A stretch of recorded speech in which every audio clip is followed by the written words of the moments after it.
يا مساء الفل. لسه واصلين طنجة دلوقتي.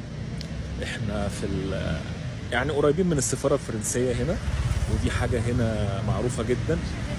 يعني البلد ده يا جماعة ايه كمية الجمال اللي في المغرب ده. البلد دي يعني حاجة رائعة، حاجة تحفة. و... وناسها ناس لطاف جدا، وناس حبوبة كده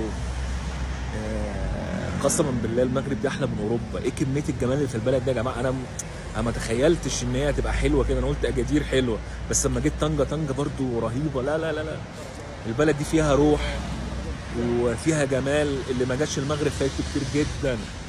انا لسه واصل بقى فين. انا اكيد مش عارف الاماكن، بنظبط اهو. قابلنا ناس مصريين يعني اصحابنا في مطعم ورانا هنا بتاع حد مصري اسمه المحروسه، هنروحه بكره وهنلف شويه كده في مينا هنا.